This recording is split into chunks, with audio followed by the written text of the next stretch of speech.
All right. Hi, everyone. This is Jennifer Dono, and you're watching the live daily webcast here on YFElive.com. Very excited because we've got a co-host today, Ursula Reynolds. Ursula, thank you so much for being here. You're welcome. So tell us a little bit about yourself before we get started. Our show today, by the way, you guys, the topic is all about branding. So we're talking about some top headlines, Lululemon, Obamacare, all sorts of fun things like that around the topic of branding. And Ursula actually chose this theme because it's Thematic Thursday, because she recently did a talk with the Junior League. Yes, Junior League of Atlanta. Yes. And so tell us a little bit about who you are, and maybe then let's go into the topic of branding. Sure. I'm Ursula Reynolds. I am from Georgia, so I apologize if my twang is a little strong. But I'm from Georgia, and I have a jewelry company, which is called UBREN. And I specialize in cultured freshwater pearls and gemstone jewelry. And I got started thanks to my grandmother, who is obsessed with pearls. And so when she would pick out her jewelry, it can seriously spark an entire history lesson on the pearl and the importance of the pearl and style and grace. And so after several years of basically hoarding jewelry, I am a hoarder, I confess, I'm a hoarder, but it's a good thing. My husband encouraged me. He was like, you know what, you should really start your own jewelry company. And so that's what I did. And so now I have a full shop, and I'm creating different things and collaborating with people that live here in Georgia. And it's really exciting, and it's a great time. And so we just launched our monogram collection, which I don't know if you know, but it's extremely huge in the South to have a monogram. You pretty much put a monogram on anything and everything. And so I'm just sticking with the jewelry. I'm not putting monograms on t-shirts or anything like that. But I'm collaborating with an engraver here in Georgia. And I just launched some rings and some earrings, and hopefully I'd like to branch out and have brooches as well, just kind of bring it old school. I love the vintage glamour feel. And so that's definitely what I'm going for. So I'm excited. Cool. Well, and tell us a little bit about Junior League then, and how you branched out into the branding piece and how you did that presentation. What was that about? Sure. Junior League of Atlanta, it's a women's volunteer organization with over 4,000 members. And I'm the director of marketing strategy with the Junior League. And so we usually have different programs, and we speak to different people. And one of the things that we're focusing on this year, because we'll be 100 years old in a couple of years, and that's exciting, is the branding aspect. How do you stay relevant in 2013 and beyond? And so one of the things we focus on is brand awareness. You know, you have to, number one, tell your story. Number two, collaborate with like-minded people to, make your story become viral. And the third thing is to never stop pitching, so you can always remain relevant, with the time. So that's, I would say, the top three things we focus on. Well, that's a great segue into a brand that is, very, very old, and that has had some mentions in the media recently because their chief, I think it's a creative director or someone high within the executives, is moving over to Apple, and that's Burberry. Yes. And so I don't know if you got a chance to look over that article, because I sent it to her probably an hour ago. No. I've been stalking Angela. She's the CEO that's now going over to Apple, because I absolutely love the story and what she did. You look at that company's over 150 years old. So she definitely went in there and changed everything. And she implemented so many great, stuff with social media, they wanted the customer to become more involved, because, with brands like that, with fashion shows, it's kind of hush hush, and you have to know somebody to be invited to the fashion show. And, the fashion doesn't appear in the stores until 6 months later. So you almost felt removed. And she came in, she changed that. She was the first to start live streaming fashion show, which is awesome. And she put the power back in the customer's hand, where they were able to actually order the clothing that they saw real time, and it would be delivered at their door in 3 weeks. So I think she's changed the fashion game, and it's clearly evident in their sales. this year, but it's just so exciting what she's doing with the company. And I'm sure she's going to carry that and do that with Apple as well. This is why I was so excited to have co-hosts on, because I had no idea about any of the things you just said. So that's so cool. I just thought it was a cool story because it's now hit for the first time, the 1 billion euro mark. And that's a big deal for a company like Burberry. Huge. And all I'd heard is that she is known for bringing back the classic trench coat. And so much more than that. Yeah, well, see, and that's all I had heard. So that's fascinating. And the brand of Burberry, I think, is very well respected, but it's not necessarily for me. It's just recently been more in the spotlight because I paid attention to it more for business purposes. So, yeah, that's very interesting. And I mean, as far as the fashion world goes, is this a company that I guess why did you pay attention to it, and where did you find all of that out? Like, what's the history behind you and the brand and your relationship to the brand? Well, I think jewelry and fashion and accessories, it's all intertwined.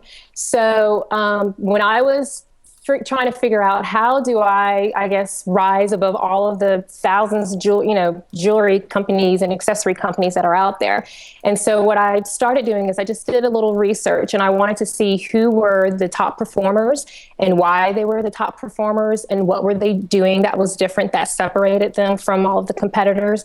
And Burberry, just everywhere I searched, they just kept coming up in the listings, like, they're innovative and they're doing this new digital thing, and they're streaming live, and it was all about getting the customers excited again. Because I mean, if you're 150 years old, you can get a little I guess dusty. People don't want to and I think she was trying to get in there, rebrand it, make it fresh again to the younger generation. And she did a really good job. And a lot of people are taking notes and they're changing. And if you've noticed, now this year, a lot of companies, fashion shows, they stream live their fashion show events. It didn't used to be like that. Everyone's doing it, feels like now. Exactly. Very so she's cool. a trailblazer. So very cool. Well, talking about trailblazers, unfortunately, this next company that we're talking about as far as branding goes, was one as far as Lululemon goes. They were definitely known for being a big hallmark or a big player in the fitness apparel. And recently they've made a lot of little hiccups. That's why at Barclays, and one of them, I shouldn't say ambition is hiccups, to right, always Ursula? I mean, this realize- is pretty bad branding.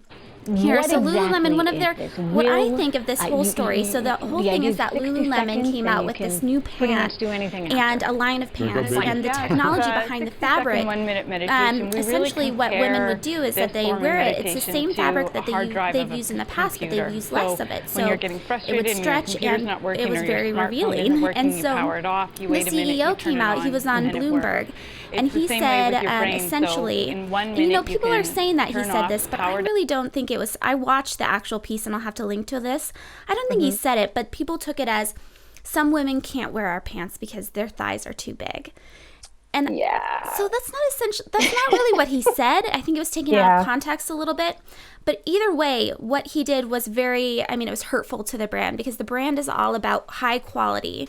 So no matter what he said, the brand was already in trouble, right? yeah, I think the best thing he should have done is just come out and say, I'm sorry. Thank you for providing feedback. This is what we can do to make it better, versus saying, well, you know what? It's really not our fault. It's the customer's fault. Why would you?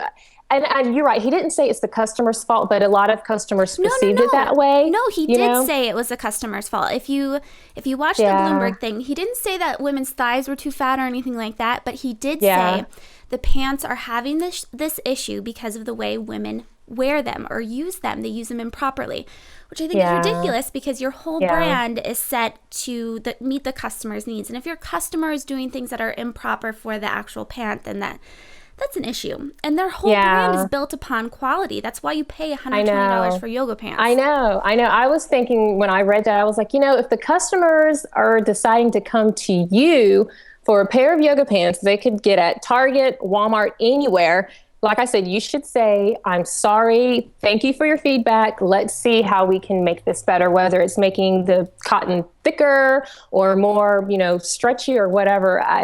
It was just a bad move.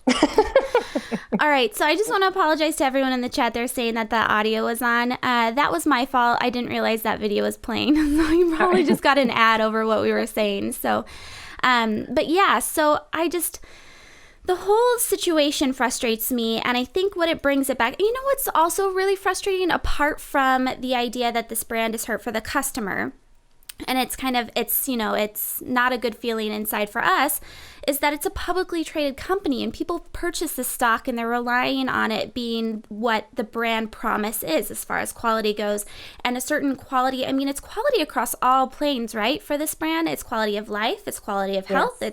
I mean, they've built upon this, and so it was really, I think it's going to be hurtful for the stockholders, it's going to be hurtful for the employees, and hopefully it'll just be interesting to see how this plays out. I'm not super thrilled about even the apology from the CEO. I think I don't know. Comment below, everyone that's watching. Comment with how you would have handled this in response. So like Ursula, you were saying about the apology earlier on and not blaming it on the customer. For those of you that are watching, make sure that you comment in and let us know what your thoughts are. So we've talked about fashion as far as branding goes, because that's what our topic is today. Our topic is all about branding as a theme and what's happening in the headlines. And so we talked about Lululemon and Burberry a bit as far as fashion, but there's another big branding snafu that's happening, in my opinion, with Obamacare, right? Yes. So, where do you start, Jennifer? Where do you begin? What is the deal with that, right? I don't understand. I looked at the ads, and the first thing that came to my mind is this company. Well, first I thought it was a joke, and I was scrolling down. I was like, okay, I'm looking for the sentence that says, haha, this is a joke. This really did not happen. You know, this is a parody, but it's real. And I think that this company that's behind it, they clearly do not know their target audience. And it was offensive on so many levels. Like, did you see the ad where it was, I think it was the female that said, I hope this guy is easy as me getting my birth control pill. I mean, I was just like, are you serious? Are you really saying that? Are you equating, birth control pills with it was just wrong. No, it was definitely wrong. And so if you read this article, it's in Fast Company, and we'll include this. I mean, they're saying that at least people are talking about insurance, talking about young people getting covered. And my problem here is that it's not an issue of people talking about it and making sure that young people understand. It's an issue of branding. And I think Obamacare is going through enough right now that this is not helping the situation at all. No. It adds to confusion, and it's just making the whole thing just look more of a joke than it really is. And so this company is out of Colorado that's handling the ads, and it's a 25-year-old, something like that, that's handling the ads. Yeah. And he thought that this is back to his fraternity brothers, and he thought it would resonate with young people. So I don't know, you guys. You'll have to let us know what your opinion is. At LP Fashionista saying that they're kind of the got milk type ads, and that they obviously have no faith in today's generation. And that's true. I mean, we can take this seriously. Yes, I agree. I found it insulting on so many levels. And the domain name for it is, what is it? doyougotinsurance.com. I was like, do you got insurance? Really? 20-year-olds are talking like that? I was like, oh, okay. But it's just, I see what they were trying to do, but they missed the mark on so many levels. And I think, you can get the conversation started, but if you're the butt of the jokes, is it really worth it? Like, did you achieve your goal? Because that's what's happening right now. It's not a good conversation, I just see it as at Corey Freeman is saying, as a member of today's generation, I agree. I see it as a huge branding issue for Obamacare, because they're already dealing with a website, and the stock photo that was on there, that's another issue they're having. Yes. And so it's a good lesson for us to take away, is that own your brand, control it, and make sure that, especially for something as big as this, each state has their own, Obamacare. What are we doing to make sure that even our tiniest little communities understand what our brand stands for, and how they can then turn that into their specific cities? So it's kind of like the franchising model. It was just handled really poorly. And Stacy is saying that she thinks this happens a lot. People speak to the lowest common denominator. I think that's a great point. I don't know if people should do that, but it definitely does happen. She's right. Yeah. So the last story that we want to talk about is Victoria's Secret fashion show. Ursula, I don't know if you follow anybody on Instagram, if you're on Instagram a lot, but I'm constantly on Instagram, and that's all I saw last night was people at the Victoria's Secret fashion show. Oh, wow. I totally missed that last night. Yeah, I totally missed that. The only thing I heard about that was the infamous $10 million bra. And I was like, did you see that? Like, what was the big hoopla around that? I didn't see that, but they always have something like that. And I want to make sure that we don't stay on too much longer. But the thing that I was taking away from the whole Victoria's Secret fashion show is definitely a branding victory, if you can say. Oh, yeah. I thought they were so smart in getting all of these bloggers involved, because that's who I was seeing on Instagram as bloggers. And you know who was really big in there, talking about Lululemon from earlier, kind of bringing this all full circle and branding and headlines. Since Lululemon is going down as far as fitness share of the market, Victoria's Secret and other companies are really trying to capture the piece that they're losing, right? That's smart. I know. So Victoria's Secret is really trying to branch out. A lot of the bloggers that were taking photos were fitness bloggers, getting people behind the brand. But I also think it's really interesting how Victoria's Secret has segmented its brand into little mini compartments. And so like the pink line, I don't know if Victoria's Secret stores are like this in your area, but for us, pink is a whole almost different store at this point. It is. And I think it caters or markets to the younger generation, the younger crowd, like still high school, college, right? The pink line with the jogging suits and the more, I guess, casual sleepwear. Yeah, and so I think it's an interesting mix. I'm going to be really excited to see the fashion show. I'm one of those people that watches it every year, and I really love their brand. At LP Fashionista saying she really loves how Victoria's Secret Pink has involved bloggers.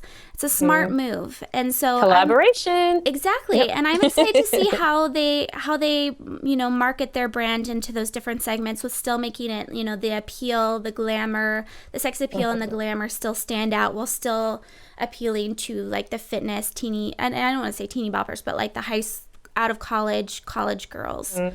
Well, I think it's smart when you start that way, because I think Burberry did the same thing where they want to reach out to the aspirational buyers. So even if they can't afford that $850 trench coat, if they're thinking about it at age 18 and still thinking about it at age 25, when they have the money at age 30, guess where they're going to go to buy their first trench coat? That is an awesome point. That's exactly what we're reading for Bootstrap Book Club right now, The Power of Glamour. She really hits that home, the idea that, you want to attain this, and it's something of a goal, something that you can experience right now, and it's a powerful reminder. It's almost it just comes about because of the way that you thought about it. So anyway, Ursula, thank you so much for joining me today. I really appreciate you being my first co-host. It's a really scary thing to be the guinea pig. So excited about that. Where can everyone find you after this? I am on Twitter at Ubrin. I'm on Instagram at Ubrin, and on Facebook, it's Ubrin Jewelry. Awesome. And we'll make sure to include all the links with all of this too. So everyone, thank you so much for watching. Thank you to Ursula for being our co-host today. She's awesome. So excited to actually see you in person too. I mean, face to face, because you always contribute with amazing opinions and everything. But thank you. This is a definite treat. So everyone, you've been watching the daily live webcast. And again, it's on every day at 10 a.m. Pacific, 1 p.m. Eastern here on YFElive.com. And so we're going to be back tomorrow, and it's Focus Friday. We've got another guest, and it's going to be so much fun. One big thing that it's a request for me to use to join our mailing list at yfe.me/mailed it. I'm going to send out an email later on, probably at the beginning of next week, letting you know when this hits iTunes. And I would love to have you rate it and comment, because that makes sure that people find out more about the young female entrepreneurs that we feature. So again, it's yfe.me/mailed it. This is Jennifer Dono. You've been watching the daily live webcast here on yfelive.com. Thank you so much for coming.